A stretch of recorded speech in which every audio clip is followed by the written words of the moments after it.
राज्यातील 12 जिल्हा परिषदा आणि 125 पंचायत समित्यांसाठी मतदान सुरू आहे। मतदारांनी आपला मतदानाचा हक्क बजावलाय, तर जिथे मतदारांच्या रांगा आहेत तिथे मतदान सुरू आहे। उमेदवारांचं भवितव्य ईव्हीएम मध्ये बंद झालंय। सोमवारी 9 फेब्रुवारीला मतमोजणी आहे।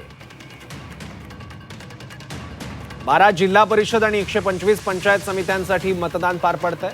उमेदवारांचं भवितव्य आता ईव्हीएम मध्ये बंद झालंय। जिथे मतदारांच्या रांगा आहेत तिथे अजूनही मतदान सुरू आहे आणि जिथे रांगा संपल्यात तिथे आता मतदानाची वेळ सुद्धा पूर्ण झाली आहे।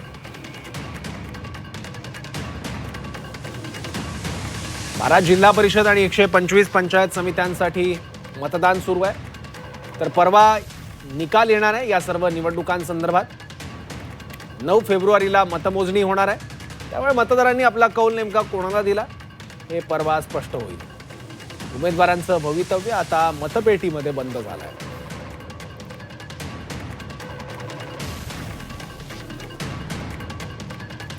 उमेदवारांचं भवितव्य ईव्हीएम मध्ये बंद झालंय। 12 जिल्हा परिषद आणि 125 पंचायत समित्यांसाठी मतदान होत आहे। काही नेत्यांकडून प्रचाराचा धुरळा उठलेला होता। महापालिका निवडणुकांनंतर सगळ्यांचं लक्ष आहे ते म्हणजे जिल्हा परिषद आणि पंचायत समितीच्या निवडणुकांकडे। 12 जिल्हा परिषदांसाठी निवडणूक होते, तर 125 पंचायत समित्यांसाठी मतदान होत आहे। आणखी माहिती याबद्दल घेऊयात आपले प्रतिनिधी प्रताप नाईक यांच्याकडून। प्रताप, मी सध्या पाचगावमधील केंद्र शाळा जी आहे त्या ठिकाणी आपण पाहू शकता की मतदान जवळपास आता पूर्ण झालेलं आहे।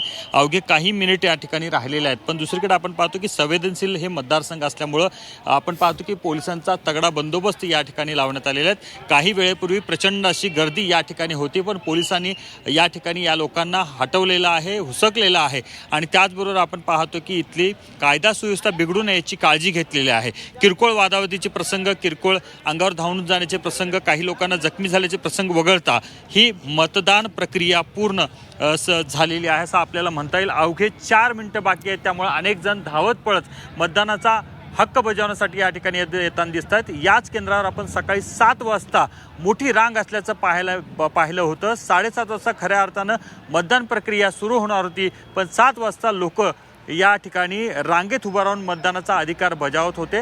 त्यामुळे आपण पाहतो की कशा प्रकारची राजकीय ईर्ष्या जी आहे ती या ठिकाणी दिसून आलेली आहे। सगळ्यात महत्त्वाचं म्हणजे टक्केवारी जी आहे ती कोल्हापूरची मोठ्या प्रमाणात वाढेल अशा प्रकारचा अंदाज व्यक्त केला जातो। कारण आपण पाहिलं तर 3:30 वाजताची जी आकडेवारी आली त्याच्यामध्ये जवळपास 56% इतकं मतदान झालेलं आहे। याचा अर्थ स्पष्ट आहे की कोल्हापूरची मतदानाची टक्केवारी पुन्हा एकदा राज्यामध्ये भारी ठरू शकते। कारण आपण पाहतो की राजकीय ईर्ष्या खूप मोठ्या प्रमाणात कोल्हापुरात पाहायला मिळालेला आहे। अनेक राजकीय नेत्यांच्या सुना असतील, मुली असतील, त्याच्यानंतर आई आहेत, त्या निवडणूक रिंगणात आहेत। कारण आपण पाहतो की महिलांसाठी या ठिकाणी आरक्षण जे आहे ते महिला आरक्षण खुलं आहे। त्यामुळे आपण पाहतो की नेत्यांची प्रतिष्ठा पणाला लावून या ठिकाणी आपले उमेदवार या ठिकाणी निवडणूक रिंगणात उतरलेले आहेत। त्यामुळं याकडे सर्वांचं लक्ष लागून राहिलेलं आहे। खरं तर आपण पाहतो की अवघ्या काही वेळेत ईव्हीएम मशीन जे आहे ते पूर्णपणे सील करायला घेतले जातील, पण त्या ईव्हीएम मशीनमध्ये या सर्व उमेदवारांचं भवितव्य आता आपण पाहतो की बंदिस्त झालेला असं आपल्याला म्हणता येईल। पण एकूणच आपण पाहतो की संवेदनशील ठिकाणी पोलिसांनी कडक असा बंदोबस्त ठेवला, त्यामुळे कुठल्या प्रकारचे मोठ्या प्रमाणात होणारे हाणामारीचे प्रकार, कारण आपण पाहिलं की ग्रामपंचायत असेल, पंचायत समिती असेल, जिल्हा परिषद मतदारसंघाच्या निवडणुकांमध्ये खूप मोठ्या प्रमाणात हाणामारी होत असतात, पण यावेळेला मात्र ते फारसे प्रसंग झालेले नाहीत। ही चांगली गोष्ट म्हणावी लागेल। ठीक आहे प्रताप, धन्यवाद या माहितीबद्दल। आपले प्रतिनिधी विशाल करोळे सुद्धा आपल्यासोबत आहे। आपण त्यांच्याकडनं मतदान प्रक्रियेबद्दल आणि आज मतदान प्रक्रिया कशी पार पडली याबद्दल आणखी माहिती घेऊयात। विशाल,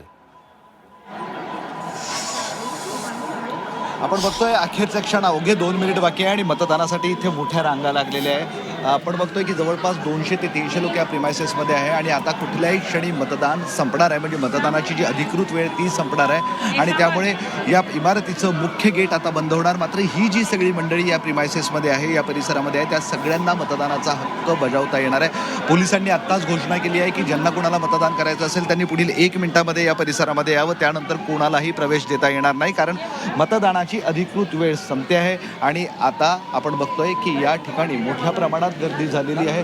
जवळपास म्हणजे मी वाळूज परिसरात आहे आणि इथं जवळपास 5 ते 6 बूथ आहेत। सगळीकडं मोठ्या प्रमाणात गर्दी झालेली आहे आणि अखेरच्या क्षणी का होईना मतदार राजा आता मतदानाला आला आहे. खरं तर दुपारी संभाजीनगरमध्ये चित्र थोडं दुर्दैवी म्हणावं लागेल, कारण मतदान केंद्रावर गर्दी नव्हती, लोक नव्हते, त्यामुळे मतदानाची टक्केवारी कमी होईल अशी भीती 2-2:30 वाजेपर्यंत वाटत होती. मात्र 3:30 वाजता मतदानाची टक्केवारी 53.54% इतकी आली आणि संध्याकाळी 5:30 वाजेपर्यंत ही मतदानाची टक्केवारी जवळपास आता 70% जाईल असा अंदाज वर्तवण्यात येतोय. गेल्या निवडणुकीत जवळपास 62% मतदान झालं होतं, तर या निवडणुकीमध्ये 8% जास्त मतदान होत आहे. म्हणजे यावेळेस संभाजीनगरमध्ये विक्रमी मतदान झालंय असं आपण म्हणू शकतो. आता मतदानाची वाढलेली ही टक्केवारी नक्की कुणाला फायदा देते आणि कुणाला नुकसान देते हे पाहणं महत्त्वाचं ठरणार आहे. खरं तर संभाजीनगरमध्ये आज सकाळी जेव्हा मतदानाला सुरुवात झाली तेव्हा जवळपास 6 ते 7 ठिकाणी ईव्हीएम मशीन सुद्धा बंद झाल्या होत्या. त्यानंतर जिल्हाधिकाऱ्यांनी या सगळ्या प्रकरणाच्या चौकशीचे आदेश दिले. तिथे 1 तास मतदान उशिरा सुरू झालं होतं, त्या ठिकाणी वाढीव वेळ देण्यात आलेला आहे आणि तिथं मतदान उशिरापर्यंत चालणार आहे. आणि जिथं जिथं गर्दी आहे, जास्त प्रमाणात लोक रांगेत उभे आहे, त्याही ठिकाणी अशाच पद्धतीनं जोपर्यंत अखेरचा मतदान करत नाही तोपर्यंत गर्दी कायम राहणार आहे. वाळूजच्या याच मतदार केंद्रावर थोड्या वेळापूर्वी शिवसेना आणि भाजपच्या उमेदवारामध्ये धुमश्चक्री सुद्धा झाली होती. शिवसेनेनं, उद्धव ठाकरेंच्या शिवसेनेनं भाजपवर पैसे वाटपाचे आरोप केले, त्यामुळं या दोन्ही उमेदवारांमध्ये, त्यांच्या कार्यकर्त्यांमध्ये राडा झाली, मारहाण झाली. पोलिसांनी या प्रकरणात आता गुन्हे दाखल करण्याचे आदेश सुद्धा दिलेले आहेत. मात्र त्यानंतर परिस्थिती आता पूर्णतः शांत आहे, मतदान सुरू आहे आणि जसं मी तुम्हाला सांगितलंय की वाढलेली टक्केवारी नक्की कुणाच्या पथ्यावर पडते हे पाहणं महत्त्वाचं ठरणार आहे. संभाजीनगरच्या निवडणुकीचं आणखी एक वैशिष्ट्य मी तुम्हाला सांगतोय. मनपा निवडणुकीमध्ये MIMनं चांगलं यश मिळवलं, त्यामुळं पहिल्यांदाच आता MIM हे जिल्हा परिषदेच्या आखाड्यात उतरलेलं आहे आणि आम्हालाही यावेळेस चांगलं यश मिळेल अशा पद्धतीचा त्यांचा दावा आहे. तर दुसरा महत्त्वाचा अस्तित्वाची लढाई शिवसेनेसाठी, त्यामुळे आता नक्की वाढलेलं मतदान, त्यामुळे अनेक उमेदवारांचं भवितव्य सुद्धा ठरवणारी ही सगळी निवडणूक आहे. धन्यवाद विशाल या माहितीबद्दल.